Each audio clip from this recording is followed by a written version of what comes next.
الكريم وعلى آله وأصحابه أفضل الصلاة وأكمل التسليم. أما بعد، أعوذ بالله من الشيطان الرجيم. بسم الله الرحمن الرحيم. ومن أحسن قولا ممن دعا إلى الله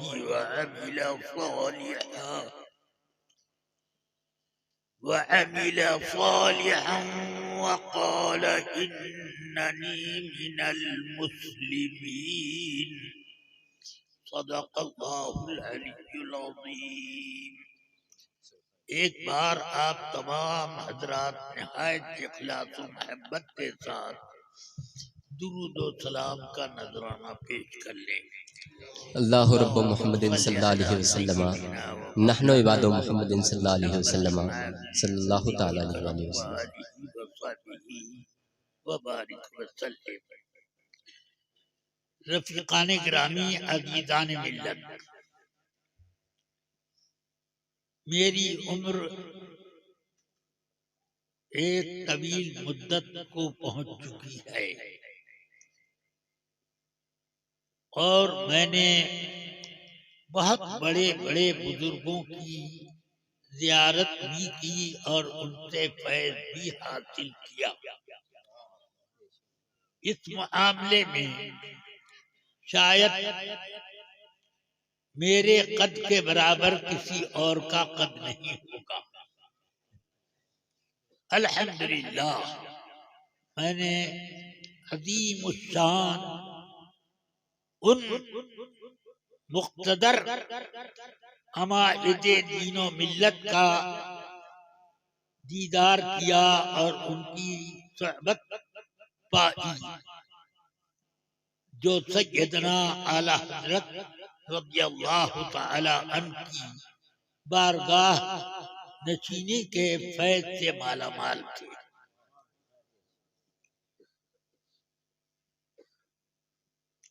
اب مجھے یہ بھی نہیں پتا کہ میری اور آپ کی یہ ملاقات آخری ہے یا اس کے بعد اور بھی کوئی وقت ملے گا. اس لیے میں جو بات کہوں اسے آپ وصیت سمجھ کر کے اپنے دل میں جگہ دیں. عرض یہ ہے کہ نئے نئے فتنوں کا دروازہ روز کھلتا جا رہا ہے اور اس فتنے کی زد پر نہ صرف درسگاہیں ہیں بلکہ خانقاہیں بھی اس میں درسگاہوں سے زیادہ ملوث ہیں. اس وجہ سے مجھے بہت زیادہ خوف آتا ہے کہ میری زندگی میں جب ایسا ہو رہا ہے تو میرے مرنے کے بعد کون سا طوفان ہوگا اور اس کے روکنے والے کون کون بزرگان دین ہوں گے. یہ میں بہت خوف زدہ رہتا ہوں. بڑے شوق سے ہم لوگ نعرہ لگاتے ہیں مسلک اعلی حضرت زندہ باد، مگر اس پر عمل کرنے والے کئی آدمی. نعرہ لگانا اور ہے اور اس کا پابند ہونا یہ اور. بے شک میں دیکھتا ہوں کہ مسلک اعلی حضرت سے بغاوت عام سے عام تر ہوتی جا رہی ہے. عملی طور پر لوگ بہت زیادہ بہت چکے ہیں. آج سوچئے کہ وہ مقدس ذاتیں جن کے بارے میں ایک جملے میں میرے آقا نے فرمایا لا تسبوا اصحابی، میرے صحابہ کو تم برا نہ کہو. فلو ان احدکم لو انفق مثل احد ذهبا، ما بلغ مد احدهم ولا نصیفہ، کہ اگر تم میں سے کوئی احد پہاڑ کے برابر سونا راہ خدا میں خرچ کر دے تو میرے صحابی کے آدھے سیر جو کے برابر بھی نہیں پہنچے گا۔ سبحان اللہ سبحان اللہ۔ صحابی کی بات تو الگ رہی، صحابی کے ہاتھ سے آدھا سیر جو نکل گیا خدا کی راہ میں، تو اس کا وزن، اس کی قیمت، اس کی شان احد کے پہاڑ کے برابر سونے سے زیادہ ہے۔ سبحان اب اللہ۔ آپ ذرا سوچو کہ وہ جاؤ اتنا قیمتی، اتنا باوزن اور اتنی شان کا، تو صحابہ کی شان کیا ہوگی؟ جس ہاتھ سے یہ نکلا اس ہاتھ کا کیا مرتبہ ہوگا؟ سمجھ رہے ہیں آپ؟ اس لیے آج ننھی ننھی زبان رکھنے والے باتیں کرتے ہیں تو ایسا معلوم ہوتا ہے کہ یہ وہی بیان کر رہے ہیں۔ معاذ اللہ، استغفر اللہ، یہ کیسے ہمت ہوتی ہے؟ میرے آقا فرماتے ہیں اللہ اللہ فی اصحابی ومن احبهم فبحبی احبهم ومن ابغضهم فبغضی ابغضهم۔ کہ اللہ کا میں حوالہ دے کر کہتا ہوں کہ میرے صحابہ کی قدر کرو، جس نے ان سے محبت کی اس لیے محبت کی ہے کہ اسے مجھ سے محبت ہے، اس لیے میرے صحابہ سے محبت کرتا ہے، اور جو ان سے نفرت کرتا ہے وہ اس وجہ سے نفرت کر رہا ہے کہ اسے مجھ سے نفرت۔ یا اللہ، صحابہ کی محبت کس درجے کو پہنچی ہوئی ہے کہ ان کی محبت رسول پاک کی محبت، سمجھ گئے آپ؟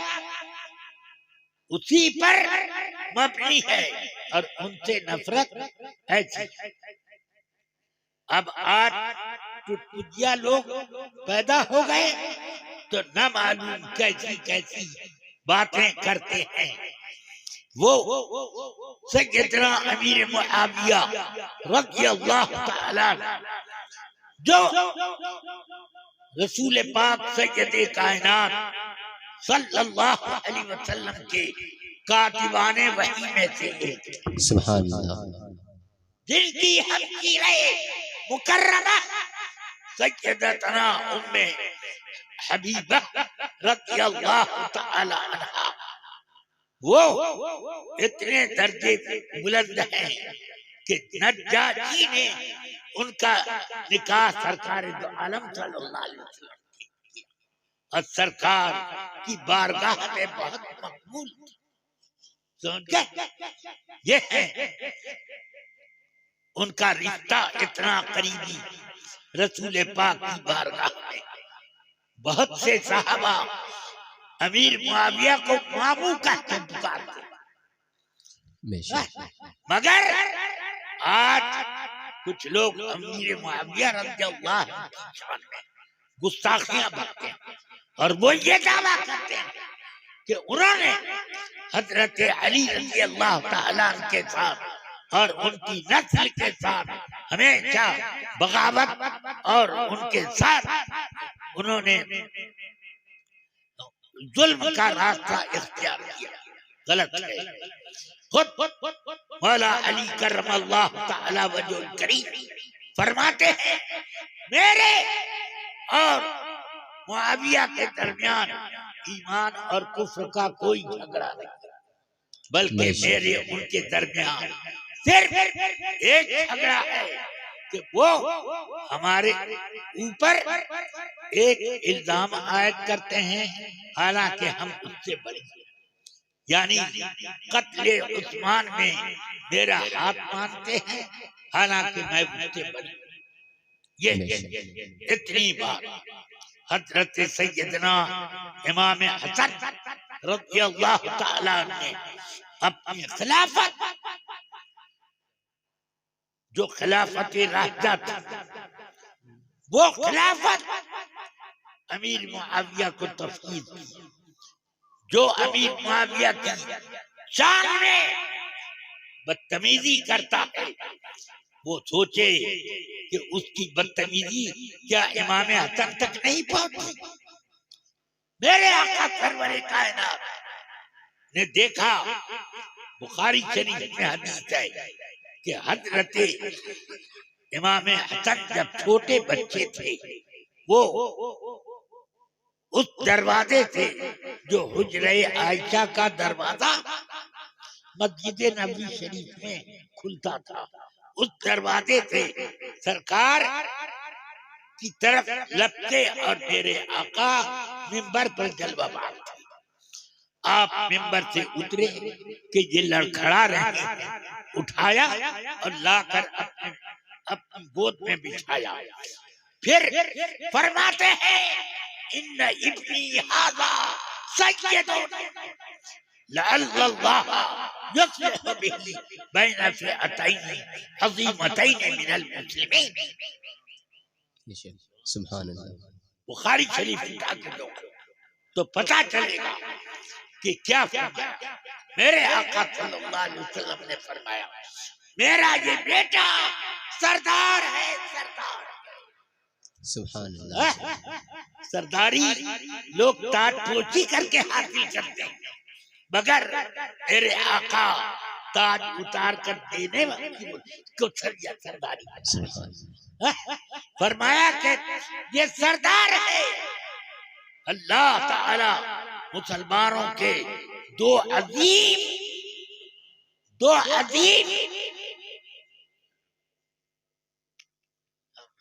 گروہ میں صلح کرائے گا. ان کے ذریعے سے لعل اللہ یصلح به بین فئتین عظیمتین من المسلمین. مسلمانوں کے دو عظیم گروہوں کے درمیان انہی کے ذریعے سے صلح کرائے گا. اور دونوں طرف کے گروہ کو میرے آقا عظیم کہتے ہیں. اس سے سمجھ میں آیا کہ یہ دونوں گروہ باعظمت لوگ ہیں. اس لیے بین فئتین عظیمتین من المسلمین فرمایا. اب وہ تو فرمایا کب؟ مگر امام حسن رضی اللہ تعالیٰ عنہ کے مقابلے میں فوج لے کر آئے امیر معاویہ. فرمایا دیکھا کہ بڑے دونوں طرف مسلمانوں کا اتنا بڑا بڑا لشکر. آپ نے کہا معاویہ کو بلاؤ، جنگ نہیں ہوگی، صلح ہوگی اور ان کے شرائط طے کریں. سوچئے یہ ہے عظمت، یہ ہے سیادت. میرے آقا نے کسی کو سید کے لفظ سے پکارا نہیں. اگر سید کے لفظ سے کسی کو پکارا ہے تو وہ امام حسن. سبحان اللہ. سبحان اللہ. سمجھ گیا؟ فرمایا ان ابنی ھذا سید، یہ سید. تو یہ فرمایا کہ یہ سیادت ان کی اس صلح کرانے کی وجہ تھی. سبحان اللہ.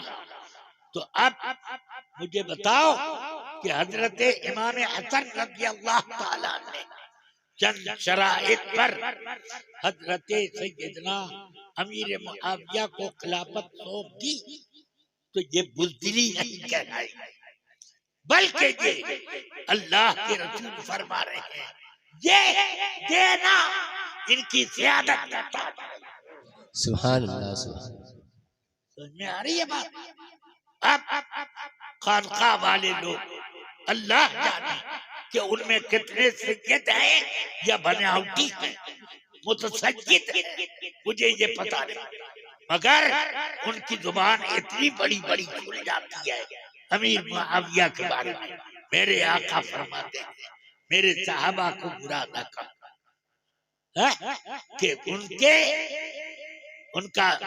کی شان اتنی ہے کہ ان کے ہاتھ سے آدھا سیر جو خدا کی راہ میں نکل جائے تو وہ احد پہاڑ کے برابر سونے پر بھی بھاری ہے۔ سبحان اللہ۔ سمجھ میں آئی بات؟ یہ صحابہ اور یہ کاتب وحی ہے، اگر ان کے اندر ذرا بھی کوئی ایسا عیب ہوتا جو دیانت پر اثر انداز ہو سکتا تھا تو انہیں کاتب وحی مقرر نہ کیا گیا۔ کتابت وحی قرآن پاک کی کتابت کوئی معمولی عہدہ نہیں، یہ وہ ہے کہ جس میں ایک ایک لفظ ایک ایک کلمہ کے انداز تحریر تو ہے ہی ہے، انداز تحریر کو بھی وہاں پر محفوظ کرنا پڑتا۔ کہاں پر الف پڑھا جائے گا لکھا نہیں جائے گا، کہاں الف لکھا جائے گا پڑھا نہیں جائے گا، کہاں پر کیا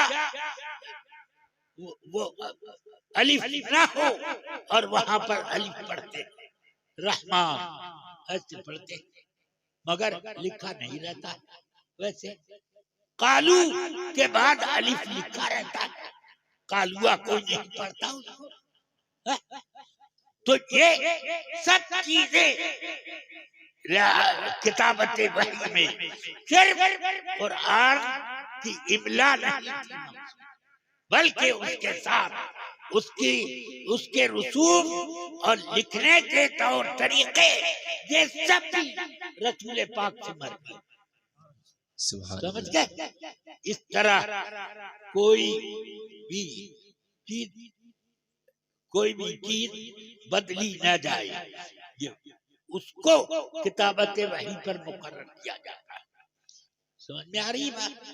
تو اب رسول پاک نے ان کو یہ منصب دیا۔ اسی طرح یہ ان کا معاملہ ہر دور میں ٹھیک ٹھاک تو رہا، کم سے کم اتنا تو مانو گے کہ وہ صحابی ہیں، صحابی ہیں، تم کتنا ہی کام کر جاؤ مگر خدا کی قسم زندگی بھر مخلصانہ عبادت کرو تو صحابی کے ایک سجدے کے برابر نہ پہنچ، ایک سجدے کے برابر نہ پہنچ۔ یہ صحابہ کا درجہ۔ سبحان اللہ، میرے آقا سید کائنات صلی اللہ علیہ وسلم ان حضرت امیر معاویہ سے محبت رکھتے تھے۔ اب ایک صاحب کو بڑا جوش آیا، انہوں نے کہہ دیا امامت میں علی اول اور خلافت میں ابو بکر اول۔ یا اللہ، خلافت اور امامت یہ دو چیزیں کب سے بن گئی؟ امامت کبریٰ خلافت ہی کو کہتے ہیں، امامت صغریٰ مسجد کے امام صاحب کو ملتی۔ سمجھ گیا؟ یہ امامت کبریٰ خلافت کا نام ہے۔ تو اب اس میں علی اول ہو گئے تو آپ نے گویا کہ یہ کہہ دیا کہ ابو بکر پیچھے گئے، پیچھے ہو گئے۔ اب آپ کو یہ ذرا سوچ سمجھ کے علم و دانش کے حساب سے گفتگو کرنی چاہیے، نہ یہ کہ آپ جس طرح ذہن میں آ گئی بات ویسے ہی بولتے چلے جاؤ۔ نہیں، بہت سی باتیں ذہن سے جھٹک دینی پڑتی اور اس پر استغفار اور لا حول بھی پڑھنا پڑتا ہے۔ ہاں، بہت سی باتیں ایسی ہوتی ہیں اور آپ یہ سمجھتے ہیں جب جو نادر بات میرے ذہن میں آ گئی، ارے بڑی قیمتی ہے، یہی چیز گمراہی کا سبب ہے۔ اللہ تعالی بچائے۔ میں آپ سے یہ بتانا چاہتا ہوں کہ اعلیٰ حضرت نے ہم اہل سنت کا منصب بتایا ہے، اہل سنت کا بیڑا پار اصحاب حضور نظم ہے اور ناؤ ہے عطرت رسول اللہ۔ سبحان اللہ ماشاء اللہ. یعنی اگر سمندر پار کرنا ہے تو اس کے لیے کشتی ضروری ہے، تو وہ کشتی اہل بیت اطہار ہے، مگر کشتی کے لیے ایک صحیح سگنل ہونا چاہیے، ورنہ وہ جا رہی تھی یورپ اور پہنچ گئی جاپان، یہی تو ہوگا. اس لیے ہر چیز کو ہر ایک کا مرتبہ سمجھنا چاہیے. یہ رہبری کا نشان کون ہے؟ یہ صحیح راستے پر لے جانے والے صحابہ اور جس سواری سے جانے والے ہیں اس سواری کے کا کھیون ہار اہل بیت اطہار. سبحان اللہ. تو اس لیے خوب اچھی طرح سے اس کو دھیان میں بیٹھا. ہم نے کبھی اہل بیت اطہار کی شان میں گستاخی ایک لمحہ برداشت نہیں کی، مگر وہ لوگ جن کو ابھی الف کا نام لٹھ بھی نہیں معلوم، وہ لوگ لمبی لمبی زبان کھول کر کے تقریر کرتے ہیں اور عجیب عجیب باتیں کرتے ہیں. اللہ محفوظ رکھے. یاد رکھو کہ اعلیٰ حضرت رضی اللہ تعالیٰ عنہ کا بنیادی طور پر مسلک یہ ہے کہ بد مذہبوں سے دور رہو. سمجھ گئے؟ بد مذہبوں سے بچو، نہ ان کے ساتھ کھاؤ پیو، نہ ان کو دعوت دو، نہ ان سے رشتہ کرو، نہ ان کی نمازیں، وہ مر جائے تو نماز جنازہ اور مٹی میں بھی نہ جاؤ. لا تقم علی قبرہ، اس کی قبر پہ بھی کبھی کھڑے مت. یہ تو ہے مسلک اعلیٰ حضرت. یہی تعلیم میرے آقا سرور کائنات نے دی. مسلک اعلیٰ حضرت یہ ان کا بنایا ہوا نہیں ہے، یہ رسول پاک کے طریقہ خاص کا نام ہے. اسی لیے تو میرے آقا نے فرمایا کہ 73 فرقے ہو جائیں گے، سب جہنم میں، ایک جنت میں. صحابہ نے جنتیوں کو پوچھا کہ وہ کون لوگ ہیں؟ فرمایا ما انا علیہ و اصحابی، وہ لوگ جو میرے طریقے پر ہیں اور میرے صحابہ کے طریقے پر. مجھے بتاؤ کہ میرے طریقے کے بعد صحابہ کا طریقہ بیان کرنے کی ضرورت ہے کیا؟ ضرورت ہے. اس لیے ضرورت ہے کہ رسول پاک کچھ فرماتے تھے اور صحابہ اس کو کر کے دکھاتے تھے. سمجھ گئے؟